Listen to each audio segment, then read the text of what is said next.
My family tried to steal my 1.2 million inherited lake house for my pregnant sister, so I sold it in secret and let them walk into the trap. The moment I remember most clearly isn't the sheriff's cruiser coming up the gravel drive, or my sister's face going white in front of 2,000 strangers on a live stream. It's quieter than that. It's my father sliding a brass key into a lock that no longer had anything to do with him, the soft mechanical click of it, and the way he pushed the door open with the easy confidence of a man who believes the world still belongs to him, right up until the second it doesn't. 90 people in black tie turned to stare. A string quartet went silent mid-note. And my sister Brianna, 27 weeks pregnant and already lived to 300 viewers, said, "You guys, we're finally here," before the smile dissolved off her face like sugar in the rain. I was standing in the back of the room with my Canon R5 raised, and I was already shooting. I want to be precise about what it felt like. Not giddy, not triumphant. More like watching a very long equation finally resolve. All those months of documented calls, logged emails, cold legal strategy, collapsing into a single, clean answer. My name is Valerie. I'm 31 years old. I'm a professional photographer. I'm single, and according to my family, that combination of facts meant I had no legitimate claim to anything I'd built or been given. They were wrong, and I'd spent 3 months engineering the exact moment they'd find that out. Let me back up. Part 1. What Aunt Beatrice saw. My Aunt Beatrice was my father's older sister, and she was the kind of woman who noticed everything and said very little until she had decided exactly what she thought. She was 74 when she died. She'd been a watercolor painter her whole life, never famous, never trying to be, and she owned a lakefront property in northern Wisconsin that she'd bought for $40,000 in 1987, and which, by the time she passed, was worth somewhere between $1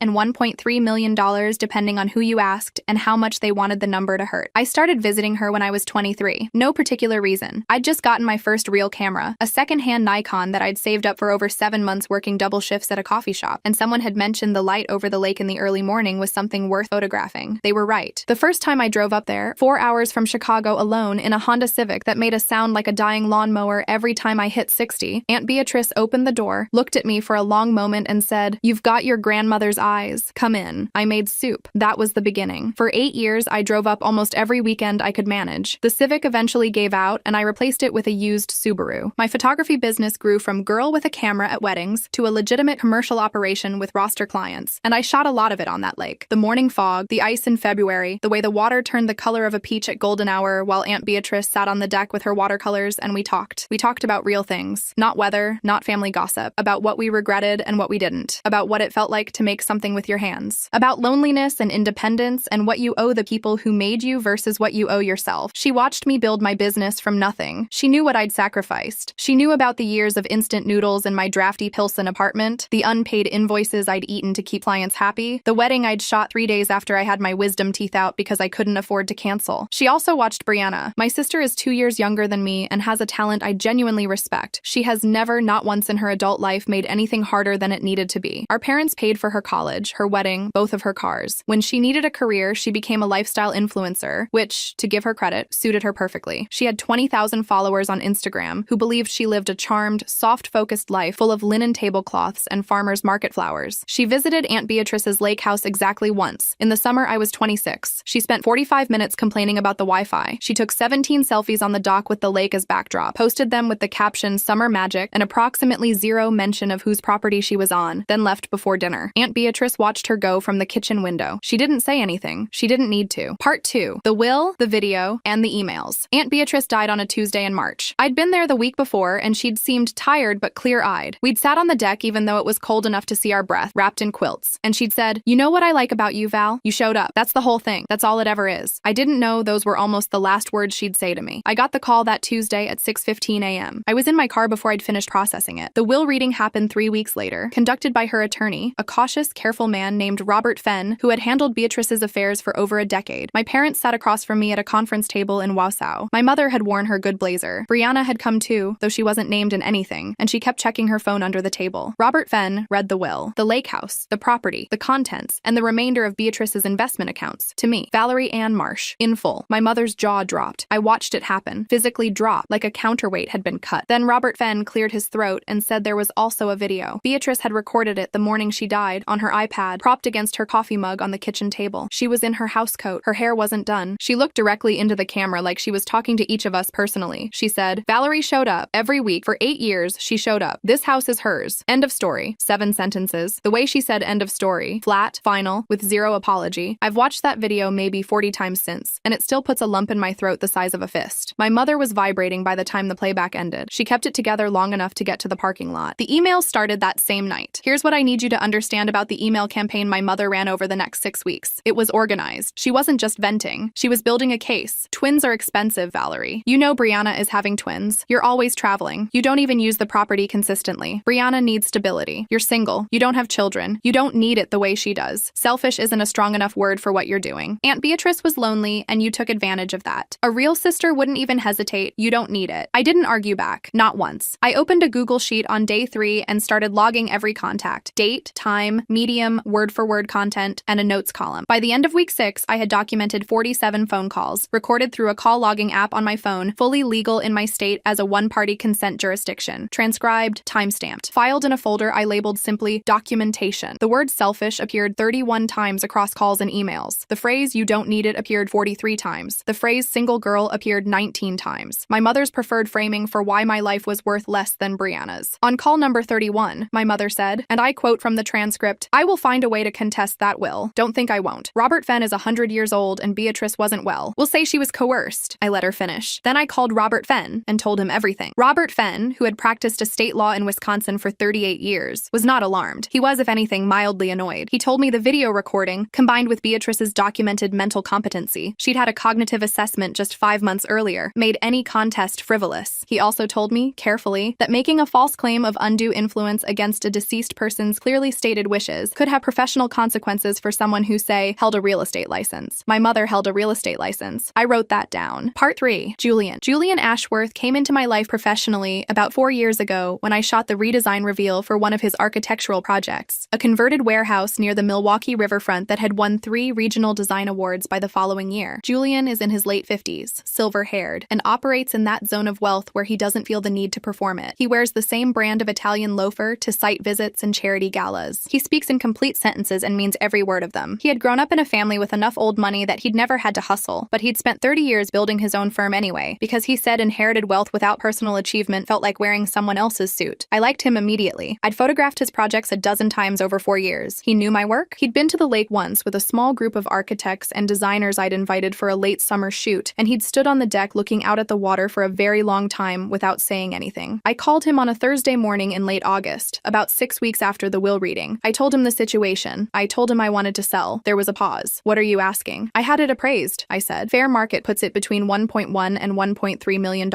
I want clean and fast." Another pause. Then, "Sell it to me. Cash. 1 week. Clean." We closed in 9 days for $122 million.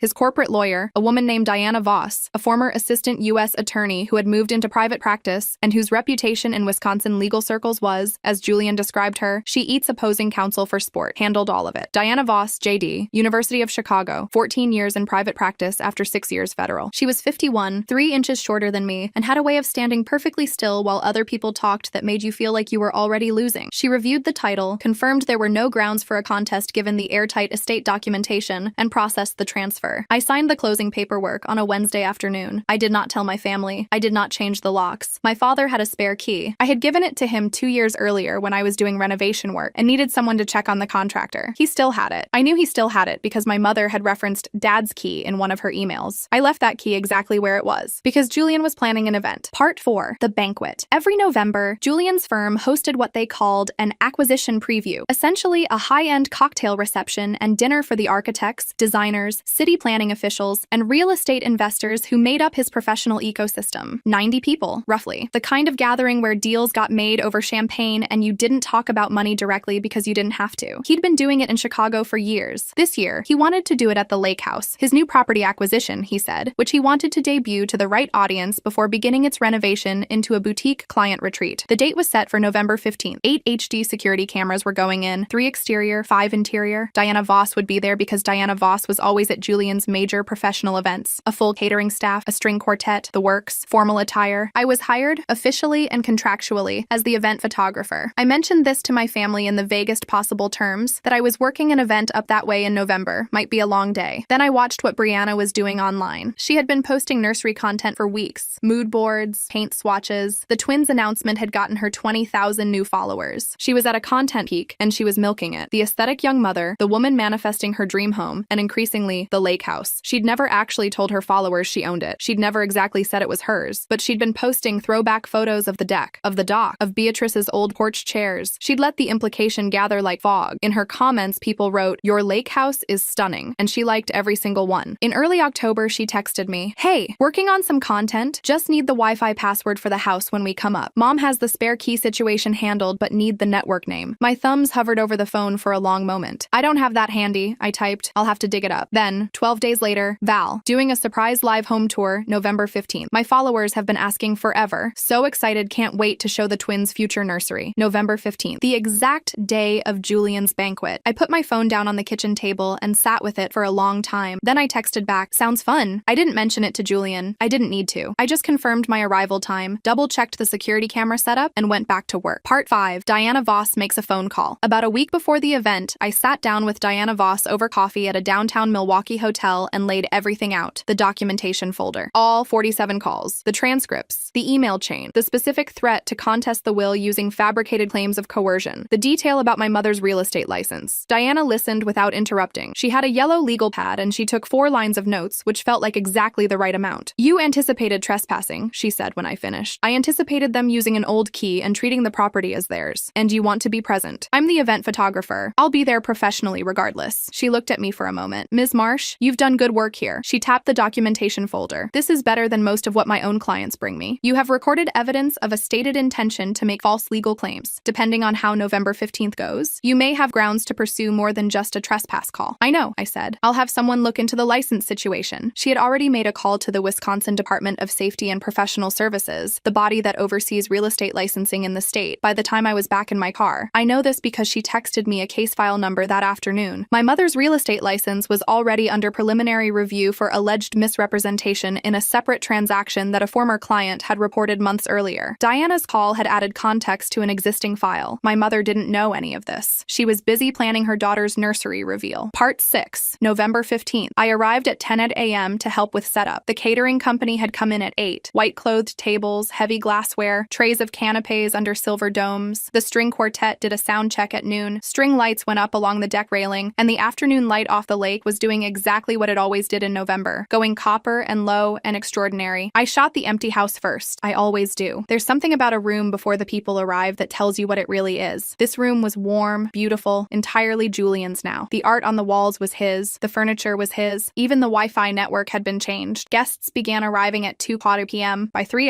the house was full. 90 people in formal wear, the low hum of professional conversation, champagne going around on trays. Julian was in his element. Diana was there in a black blazer with her champagne untouched, talking to a city planner from Madison. I circulated with my camera, shot the light on the water through the windows, shot Julian at the microphone doing a brief welcome. Standard event photography. At 3:38 p.m., I was on the far side of the room when I heard the crunch of tires on the gravel. I didn't move to the window. I just raised my camera. I heard the car door, then another. Then my father's voice, muffled through the wall. "Here we go. Let me get the lock." The key went in, the click, and the door opened. I want to describe what 90 people in formal wear look like when they go simultaneously and completely silent. It's not the silence of a library. It's something denser. It's the silence of collective surprise that hasn't yet decided what it is. Threat assessment, genuine confusion, pure social horror. My father stood in the doorway in his weekend jacket, brass key still in his hand, looking at a room full of strangers like a man who had opened the wrong door at a hotel and was trying to determine which floor he was on. Behind him, Brianna. Phone raised. Already live. 300 viewers watching the stream. She had worn a cream-colored maternity top, probably for the nursery reveal. Her hair was done. She'd planned this. "You guys," she said to her phone, the automatic warmth of someone who is always performing. "We're finally..." She stopped. Her smile held for about 2 more seconds on pure muscle memory. Then it was gone. The viewer count in her stream, which I could see later in footage, had already started climbing as people started clicking in from her story notification. By the time it cracked 4 figures, she was already in trouble. Julian stepped forward from the center of the room. He lowered the microphone he'd been holding. He is not a man who raises his voice. He has never needed to. "This is my property," he said. Clear. Unhurried. "Do you have documented legal permission to be on the premises?" My father blinked. "This is my daughter's..." "Your daughter sold this property in September," Julian said. "Who are you?" My mother came through the door behind them then. She had worn her good blazer. Same one from the will reading, I noticed. She'd brought reinforcements from somewhere inside herself. Indignation, certainty, the conviction that she was correct, that had never once required evidence. She pointed at Julian. "That house belongs to my daughter," she said. "And I don't know who you are, but you are in the wrong place." The room had not moved. 90 people watching. Not embarrassed watching. Riveted watching. Diana Voss set down her champagne. She crossed the room the way she does everything. Unhurried, final, and held out her card between 2 fingers. Diana Brianna Voss, corporate legal counsel, she said. You are trespassing on privately held corporate property. You have 60 seconds to leave voluntarily before I contact the county sheriff's department. My mother looked at the card. Something shifted in her expression. Something small and cold, like the first crack in a frozen lake. My father was still holding the key. That's when Brianna's phone found me. I was in the back left corner of the room, Canon R5 raised, shooting at a 1/200th of a second, f2.8, ISO 1250. The light was still good. It was all going to be good. Val? Brianna said. Her mic was hot. The whole room heard it. Hi, Brianna, I said. I didn't need to raise my voice much. The room was that quiet. I see you're live streaming your way through a house I sold 3 months ago. Bold choice. The viewer count in her stream hit 18800 in the next 45 seconds. The comments were going faster than anyone could read them. You sold, she started. September 12th, I said. Clean title transfer, cash close. Julian's owned it for 2 months. My mother turned on me. I watched her make the decision in real time. The decision to double down, to attack, because that is always her move when retreat feels like losing. You had no right, she said. Beatrice wasn't in her right mind. We are going to bury you in court, Valerie. Do you understand me? We will contest every page of that will, and I will tell them everything about how you manipulated that woman. I have 47 recorded phone calls, I said, including the one where you said you'd claim coercion. Transcribed, time-stamped, filed. Silence. Actual silence. Even the people nearest the kitchen, who couldn't have heard everything, felt it arrive. Diana was already on her phone. Not dramatically, just quietly, her back half turned. Yes, we have an active trespass situation. Private event, multiple uninvited individuals who've been asked to leave. Brianna's phone was shaking, not from pregnancy, from her hands. Her viewer count hit 2100. Then she dropped the phone. It hit the hardwood floor flat, an awful crack, and the camera landed face up, still broadcasting. The ceiling, the string lights, the edge of the room, chaos in audio. My father's voice getting louder, my mother saying something about lawyers, a stranger asking someone else what was happening, a woman near the back saying quietly, "Oh my God," not unkindly, just as the pure, involuntary utterance of a person watching a disaster unfold. 300 viewers watched the ceiling of Julian's lake house for the next 6 minutes. I kept shooting. Somewhere in that room, I heard Julian raise his glass. To firm boundaries, he said. And I'm not embarrassed to admit that I laughed. A real one, short and unplanned, from somewhere deep in my chest where I had been holding my breath for months. Part 7. After the sheriff arrived 22 minutes later, 2 deputies. They were polite and procedural and very, very clear. My father surrendered the key. He did this without argument. That part surprised me, actually. He looked diminished in a way I hadn't expected. Less like a man who had been defeated and more like a man who had just understood, for the first time, what game he'd been playing. My mother did not go quietly. She went the way she does everything, loudly, with grievance, with the certainty of someone who has never been genuinely accountable. She told the deputies she had a right to be there. She told them about Beatrice. She told them Beatrice had been manipulated. She told them she was a licensed real estate professional and she knew her rights. One of the deputies, young woman, maybe 28, the kind of steady quiet that you only get from training or from seeing enough, looked at her and said, "Ma'am, you are not the property owner. You need to come with me." They were issued trespass warnings, documented, and escorted from the property. Brianna left before the deputies arrived. Someone helped her pick up her phone. She didn't say anything else to me. She walked back through the door and down the porch steps with her hand on her stomach, and I watched her go, and I felt something I hadn't expected to feel. I felt sad, not guilty. There is an important difference, but sad because I had once loved my sister, the way you love someone you grew up next to, and somewhere along the line she had become a stranger wearing a performance of a person, and I didn't know exactly when it happened, and I didn't know if she did either. I photographed that too. Not her specifically. The empty doorway, the string light still on over the water, the evening coming in. Julian's event resumed. The string quartet played again. The conversation rebuilt itself the way conversations do after a social catastrophe. Carefully at first, then with the extra warmth of shared experience. I shot the rest of the evening. It was a good event. The light off the lake in the last hour before dark was the best light I'd seen up there in years. Epilogue. What happened after the Wisconsin Department of Safety and Professional Services completed their review of my mother's real estate license 7 weeks later. The preliminary inquiry Diana's call had contributed context to become a full investigation. 3 months after that, her license was suspended pending a formal hearing. I did not pursue this. I didn't need to. I'd provided documentation when asked, and the rest was its own machine. She has not called me since November 15th. My father called once, in January. It was a short call. He said he was sorry. I thanked him for saying it and told him I needed more time. That was honest. I do. Brianna's live stream, the 6 minutes of ceiling footage with the audio chaos underneath, was clipped, shared, and posted across multiple platforms by people who had been watching. It got to about 400,000 views before she deleted the original. The clips were already everywhere by then. She lost about 6,000 followers in the week after. Gained some back. I don't keep track. She sent me a text in December. "I didn't know you'd sold it. Mom told me it was still yours." I read it 3 times. I didn't respond. Not because I was being cruel, but because I genuinely didn't know what to say that would be both true and useful. And I've made a rule for myself not to speak into spaces where there's nothing real to offer yet. The $122 million